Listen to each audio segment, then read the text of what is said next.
To keep up with our most recent articles, remember to subscribe, like the video, and leave a comment with your ideas. At first, the phone call seemed normal enough. My husband, James, was on his way home from work. "Honey," he began, his tone already displaying the minor distraction that comes from balancing work and traffic-related thoughts. "Dave wants a place to stay for a few days while he takes care of some business when he visits the area next week. My brother-in-law, Lucas, is James's younger brother by a good 5 years. I've always found him to be, well, hard to read. He's not hostile, just aloof and engrossed in his own world, which seems a million miles away from our peaceful suburban life in Oakwood Creek. While James and I established our stable existence, reared our now-grown children, and found a nice rhythm in middle age, he was the one who was always on the go, bouncing between towns, jobs, and even continents. Usually brief holiday drop-ins, visits were infrequent and consisted of courteous but cursory discussion.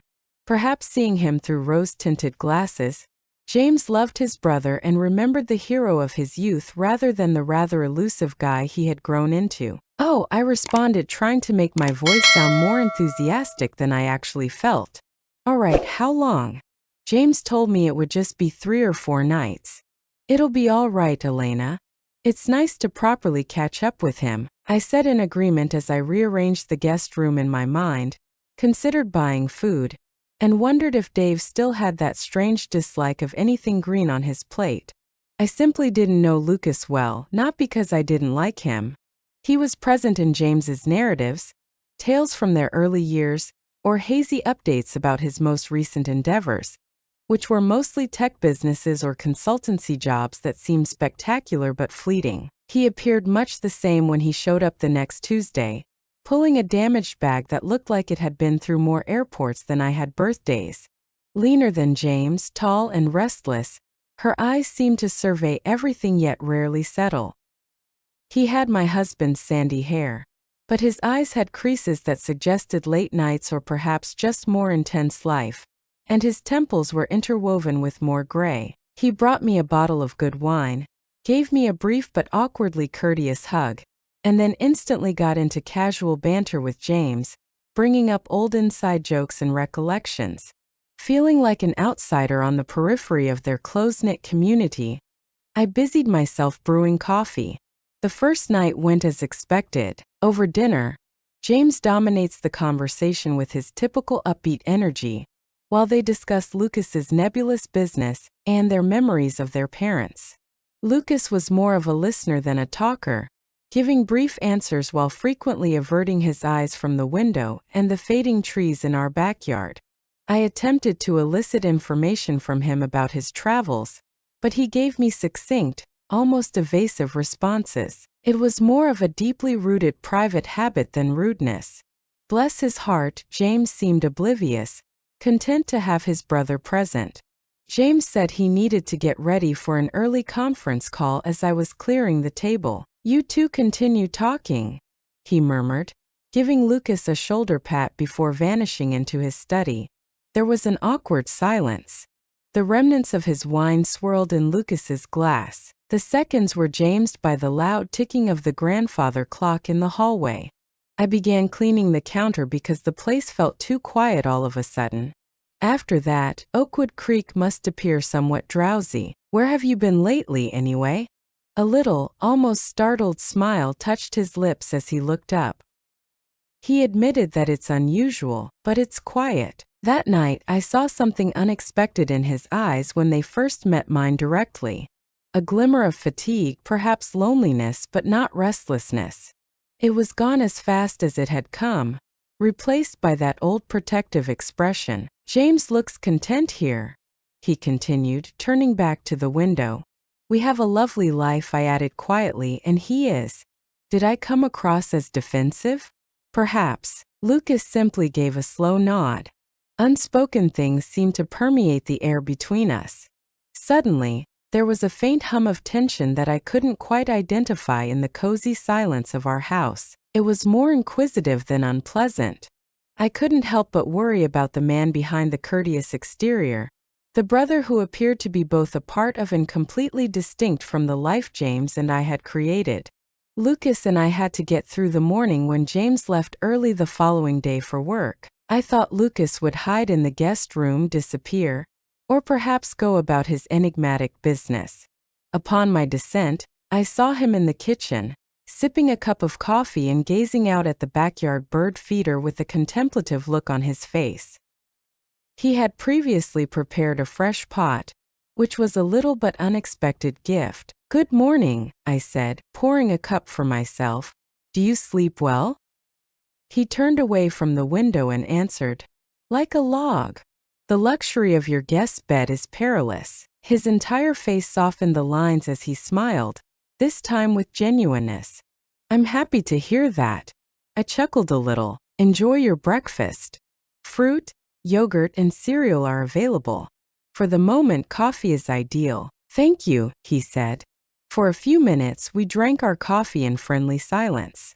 Dust particles whirling in the air were captured by the early sun shining through the kitchen window. Compared to the previous night, it felt less uneasy. Finally, he leaned against the counter and asked, "What does Elena's normal day entail when James is away slaying corporate dragons?" I was taken aback by the question. Lucas's question felt more direct and genuine than James's customary broad, loving descriptions of my life, my book club, my gardening, and my part-time job at the library. I started off a little flustered, you know. Library days are Tuesdays. Today, I had intended to work on the rose bushes today, in order to keep them from getting out of control. Lucas's brows went up. "Roses? Are you a gardener?" With a self-deprecating shrug, I acknowledged that I was trying to be. "You wouldn't believe how much they fight back." The sound of his laughter was warm and lovely. "In Seattle, my landlord had roses that won prizes. She claimed that talking to them helped. I may have to give that a try. Though I'm sure my neighbors already think I'm a little strange," I thought. "Mind I see them?" he said unexpectedly. "The roses?" And even more surprisingly, I ended up answering, "Not at all. Get your coffee." We ventured outside into the refreshing morning breeze. Despite its small size, our backyard is my haven. I described the various types, my continuous struggle with black spot, and the victory of a particularly colorful bloom. In addition to being kind, Lucas demonstrated that he was truly paying attention by asking thoughtful questions while he listened. He saw the wind chimes I had hung from the porch eaves and the little stone gargoyle nestled beneath the Japanese tree. He saw more than a garden. I put so much effort into it and he appeared to notice. He briefly discussed the difficulties of urban planting and the rooftop garden project he had been working on in Vancouver. It wasn't the reserved talk of the night before. He was giving bits and pieces of his own experiences, opening up a little. In the end, we spent the majority of the morning outside, removing deadwood from the climbers and picking weeds side by side. His motions were deliberate and deft, and he had a surprising feel for it. We discussed the books we had read, our travels, his extensive, my less extensive but nonetheless treasured, and the passing of the seasons. It was pleasant and simple. A soft curiosity had taken the place of the faint anxiety from the previous evening. In addition to aspects James might not have noticed or mentioned, I caught glimmers of the man James knew, the perceptive observer, the calm intelligence. He had a thoughtfulness about him, a tinge of inquiry that spoke to a side of myself I didn't frequently recognize. I was taken aback by the sense of connection I experienced when we eventually moved inside for lunch and left a mound of clippings by the compost bin. There was nothing romantic or flirty about it. The delightful surprise of finding an unexpected kinship with someone I'd hardly known was simpler and calmer. The only sounds to break the stillness while we ate sandwiches at the kitchen table were the distant hum of a lawnmower and the ticking of the clock. I became aware that it had been hours since I had given James, my library shift, or anything else any thought. I had simply been there, taking in the peaceful companionship, the cooperative activity, and the developing dialogue. I noticed Lucas looking up from his lunch. He rejamed simply, "This is nice." And I realized he was referring to more than just the garden or the food. He was referring to the silence, the bond, and the surprising comfort that existed between us. And I had to concur. It was pleasant, really pleasant. After a productive meeting that evening, James was energized and full of ideas for a barbecue he wanted to throw over the weekend. Without noticing the tiny change that had taken place during the day, he jumped into logistics. Lucas stepped back a bit, allowing James to take center stage, contributing quietly but mostly watching once again. As I watched Lucas, I noticed how his eyes lingered on James's excited movements, displaying a complicated mixture of wistfulness and adoration. Following dinner, James became engrossed in a phone conversation with one of our children about vacation travel arrangements.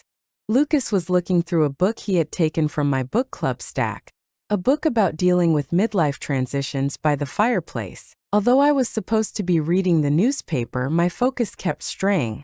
The customary activity of the home had taken the place of the cozy silence of the morning. "Doesn't he never stop?" Lucas made a quiet re-James while turning to face James, who was pacing the hallway and engaged in a lengthy conversation. "He is really energetic." I folded the page in agreement. "It always has." "It's good," Lucas re-Jamesed in a dull voice. Carefully, he put the book back on the stack after closing it. "He appears content and aware of his desires." I was unable to fully understand the undertone. Was it awe? Feeling jealous? Like the first night, he strolled to the window and gazed out into the darkness. His face, etched with shadows from the weak lamp next to me, was reflected. "Is it sufficient?" I wasn't sure I heard him correctly because he asked so softly. I still had his back to me. "Is this sufficient?" With an equally quiet voice I asked. He turned, his face vulnerable and open in a way I had never seen him do before. The cautious mask had vanished. This existence, the routine, the predictability, and the knowledge of what lies ahead. "Is it satisfying?" The question lingered between us in the back of our minds, startlingly straightforward. It was pure inquiry, maybe tinged with his own doubt, but it wasn't accusatory. I rarely asked myself that question in the quiet hours, but it touched a nerve. Uncertain of how to respond or how much information to reveal, I paused. Loud and happy, James's voice floated in from the hall. Lucas looked at me questioningly. At times, I confessed, my voice was hardly audible. There are moments when it feels really cozy and safe. At other times, I ponder the paths that have not been traveled. The unexpected intimacy of his question, the silent, shared place, caused the words to flow out of my mouth even though I hadn't intended to. Lucas stared at me. He didn't appear surprised or critical. He just nodded, and we both understood each other profoundly. He seemed to be able to see straight through the happy exterior to the glimmer of restlessness underneath. He whispered, "The what-ifs can be, can't they?" At that point, a significant change occurred. Really, it had nothing to do with James or our marriage. It was about how everyone asks questions, wonders, and acknowledges the pathways they have chosen, and those they have not. My life was not being judged by him. My reluctant admission was reflecting his own questions. He moved a step forward, but not in a menacing way. He was merely getting closer. "Elena," he added in a soft voice, "you seem like someone who feels things deeply. Sometimes James lives more on the surface. It's different, but not a terrible thing." It was a simple re-James, but it struck with the impact of revelation. It was noticed by another person. Even the person closest to me was unable to recognize the quiet depth I frequently felt. It was an acknowledgement of me rather than a critique of James, whom Lucas obviously adored. For the first time in a long time, I felt a flood of emotions, including astonishment, thankfulness, and a peculiar sense of being noticed. My eyes suddenly started to well up with tears. Lucas did not flinch or turn aside. He simply stood there, silently supporting, his presence constant. Instead of physically touching me, he extended out as though to provide support during that unexpected emotional outburst. For a little minute, His hand lingered in the gap between us before returning to his side. It was an entirely unexpected moment of mutual emotional honesty, pure and unadulterated. Despite not having crossed any physical boundaries, we felt a very strong bond built on respect and vulnerability. James hung up and returned to the room without a word. "Is everything all right?" He glanced between us and asked. Lucas nodded slightly but not firmly. I said, just catching up, finding my voice, managing a smile. A quiet secret between Lucas and me, an unanticipated strengthening of a bond one never could have imagined. The intensity of the moment hung in the air. 2 days later, Lucas departed. Autumn leaves were swirling over the yard on the clear, sunny morning before his departure. On the surface, the farewells were quite typical. James clapped him on the back and gave him a naked hug, eliciting vows of more frequent visits. With a smile on his face, Lucas thanked me politely for my hospitality. His eyes briefly locked with mine, retaining the mutual understanding from the evening by the fireplace. There was only a silent recognition of the unexpected bond we had developed. There was no awkwardness or residual strain. James sighed happily as his rental car slid out from the curb and vanished around the curve. As we stood on the porch, he put his arm around my shoulders and said, "Good visit. It's great to see Dave." Yes, I leaned against him and said. James was already getting back into his pattern as he walked inside to get ready for work. I spent some more time on the porch, taking in the refreshing breeze. The visit had not gone at all as I had anticipated. In the traditional sense, nothing noteworthy had occurred. No inflammatory debates, no bold claims, and most definitely none of the scandalous situations that a headline title may suggest. But something deep had changed inside of me. My own life was reflected in Lucas's visit, his silent observations, and his sudden vulnerability. "Is it sufficient?" he asked, echoed as confirmation of my own sporadic, unasked questions rather than as a condemnation. The experience of being genuinely seen and understood by someone I hardly knew, that moment of openness, had been quite potent. It had nothing to do with being unhappy with James or desiring a different life. I cherished my spouse, our past, and the cozy environment we had created. However, I had unintentionally been reminded of the aspects of myself that were not part of that shared universe by Lucas, the eternal nomad.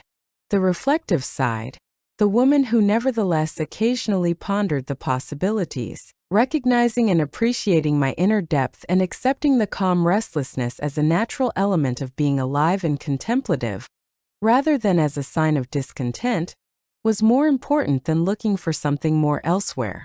In the days that followed, I discovered that I was approaching my daily tasks with a fresh sense of self-awareness. In addition to caring for the roses, I spent more time in my garden, genuinely enjoying the peaceful seclusion and the connection to the land. I participated in my book club discussions more actively and was less afraid to provide my own interpretations. I even began writing in my journal to explore the feelings and thoughts that Lucas's presence had evoked. James saw a slight shift. He looked up from his laptop one evening and said, "Maybe you seem thoughtful." Just contemplating made me grin. Accepting that, he went back to work. There had been no significant shift in our connection. Although the bedrock remained firm, my understanding of it and of myself inside it had gradually changed. There had been no rift since Lucas's visit. Rather, it had unpredictably offered a flash of insight, an opportunity for introspection and development.